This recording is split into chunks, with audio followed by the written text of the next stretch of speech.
नमस्कार, मैं हूं गुंजा सोनी और आप देख रहे हैं देश प्रहरी न्यूज।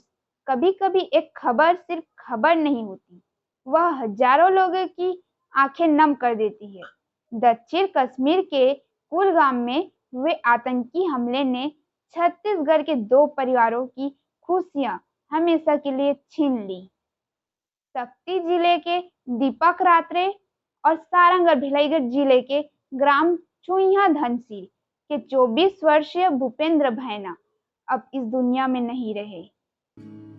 आतंकवादियों की गोलियों ने सिर्फ दो युवाओं की जान नहीं ली, बल्कि कई परिवारों के सपने भी खत्म कर दिए।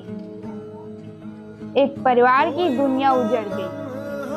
भूपेंद्र भैना, उम्र सिर्फ 24 साल, शादी को 4 साल हुए थे। घर में पत्नी थी, 3 साल का मासूम बेटा माना था। बुजुर्ग दादी थी, माता पिता थे, छोटी बहन थी और छोटा भाई।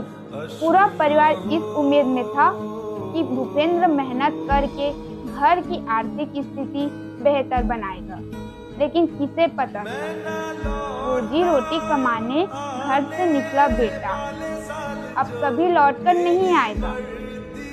शुक्रवार देर रात जैसे ही परिवार को इस दर्दनाक खबर की जानकारी मिली, पूरा गांव शोक में डूब गया।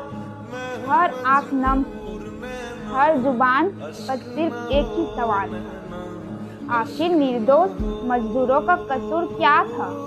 शनिवार को सारंगढ़ भिलाईगढ़ की कलेक्टर पद्मिनी भोई साहू और पुलिस अधीक्षक सुनील शर्मा स्वयं भूपेंद्र के घर पहुंचे। उन्होंने शोकाकुल परिवार से मुलाकात की, परिजनों का दर्द सुना और हर संभव मदद का भरोसा दिलाया। कलेक्टर ने परिवार को आश्वस्त किया कि जिला प्रशासन, जम्मू कश्मीर प्रशासन और छत्तीसगढ़ शासन के साथ लगातार समन्वय बनाए हुए हैं, ताकि हर आवश्यक सहायता समय पर उपलब्ध कराई जा सके।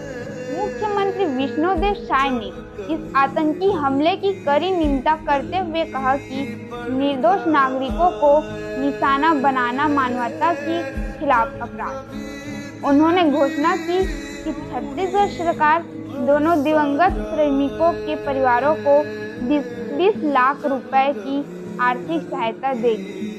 साथ ही जम्मू कश्मीर प्रशासन के साथ समन्वय बनाने रखने के लिए नोडल अधिकारी नियुक्त करने के भी निर्देश दिए गए, ताकि पीड़ित परिवारों को हर संभव सहायता मिल सके। मुख्यमंत्री ने दिवंगत आत्माओं की शांति और शोकाकुल परिवारों को इस असहनीय दुख को सहन करने की शक्ति देने की प्रार्थना भी की।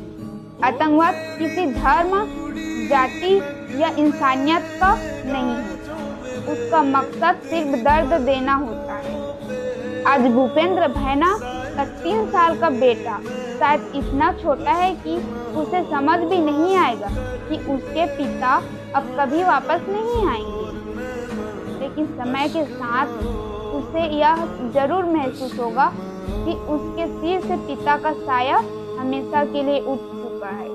हम ईश्वर से प्रार्थना करते हैं कि दिवंगत आत्माओं को शांति प्रदान करें और सभी शोकाकुल परिवारों को इस असीम दुख को सहने की शक्ति दे। कल रात में प्रशासन को ये अपडेट मिला था कि एक आतंकी घटना में हमारे ज़िले के एक मजदूर जो छुइया गांव के हैं उनकी घायल हुए हैं।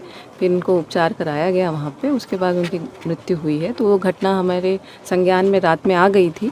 हमने प्रशासन और एसपी साहब दोनों मिलके उन परिवार को खबर किया है जो यहाँ गांव में है, और जो उनके जो रिश्तेदार हिमाचल में भी गए हैं एज अ काम करने, उनको भी खबर किया है इस घटना के बारे में। जम्मू कश्मीर में जो संबंधित एसपी हैं उस जिले के, उनसे बात हो रही है और वहाँ निर्णय किया जा रहा है कि किस तरह इसमें आगे की कार्रवाई की। यदि आप भी दिवंगत श्रमिकों को श्रद्धांजलि देना चाहते हैं तो कमेंट में ओम शांति अवश्य लिखें। ऐसी ही खबरों के लिए देश प्रहरी न्यूज को सब्सक्राइब करें। धन्यवाद।